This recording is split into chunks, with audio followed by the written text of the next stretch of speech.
Already ఈ కూర గురించయితే, ఈ ఆకుకూర గురించయితే నేనొక షార్ట్ వీడియో పెట్టాననమాట. దాంట్లో దీని బెనిఫిట్స్ అవన్నీ మెన్షన్ చేస్తూ పెట్టాను. అలానే ఈ ఆకుకూర పేరు చెప్పకుండా నేను గెస్ చేయండి అని చెప్పేసి కమెంట్ పెడితే, అందులో ఒక ఆవిడ ఏదో కమెంట్ పెట్టింది. నేను అయితే ఆ కమెంట్‌ని అయితే యాడ్ చేస్తాను.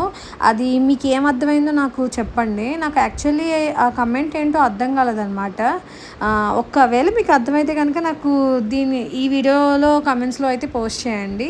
ఇంకా ఈ చెట్టు ఈ పాదు పెరగడానికైతే చాలా అంటే చాలా రోజులు పట్టింది. నాకైతే ఈ పాదు ఈ ఆకులతోని, ఈ బచ్చల కూర ఆకులతోని ఎప్పుడు వండుకుంటానా అని చెప్పి ఎదురు చూసాననమాట.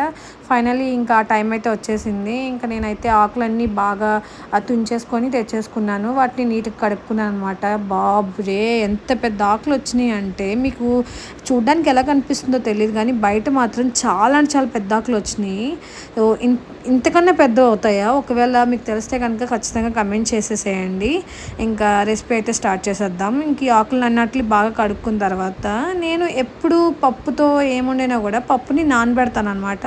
అలానే ఈ పప్పునైతే నానబెట్టేసుకొని దాంట్లోకి ఉల్లిపాయలు, పచ్చిమిర్చి, టమాటాలు, ఇంకా ఉప్పు, నెక్స్ట్ కారం, నూనె, ఇవన్నీ వాటర్ ఇవన్నీ యాడ్ చేసేసుకొని ఒక 3-4 విజిల్స్ వేయించుకున్నాను అనమాట. వేయించుకున్న తర్వాత ఇంకా దించేసుకొని కాసేపు అంటే ఆ పప్పుని ఉడకబెట్టాను అనమాట. ఉడకబెట్టిన తర్వాత ఇంకా తాలింపు పెట్టేసుకున్నాను.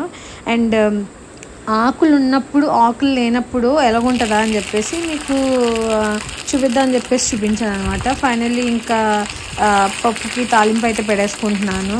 చాలా అంటే చాలా బాగుందండి.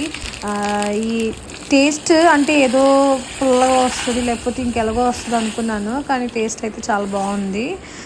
దీంతో ఉన్న బెనిఫిట్స్ నిజంగా అన్ని కాదండి, చాలా అంటే చాలా బెనిఫిట్స్ ఉన్నాయి.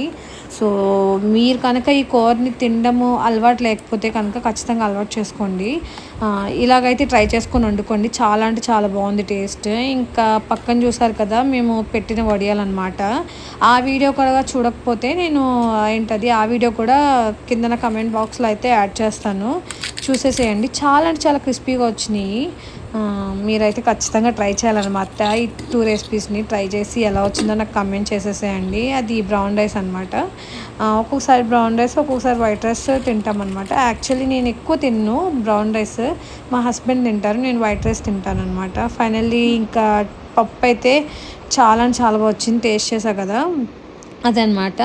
ఇంకా మీకేమైనా డౌట్స్ ఉంటే కమెంట్లో అడగండి, నేను ఖచ్చితంగా రెస్పాండ్ అవుతాను. ఇంకా ఈ వీడియోనైతే ఎవరైతే బచ్చల కూర తినని వాళ్ళు ఉంటారో వాళ్ళకి షేర్ చేయండి. రెసిపీ అయితే చాలా అంటే చాలా బాగా వచ్చింది. వాళ్ళైతే ఖచ్చితంగా తినడం అలవాటు చేసుకుంటారు. సో నా కంటెంట్ మీకు నచ్చినట్టయితే మీకు తెలిసిందే కదా, లైక్ చేసి షేర్ చేసేయండి.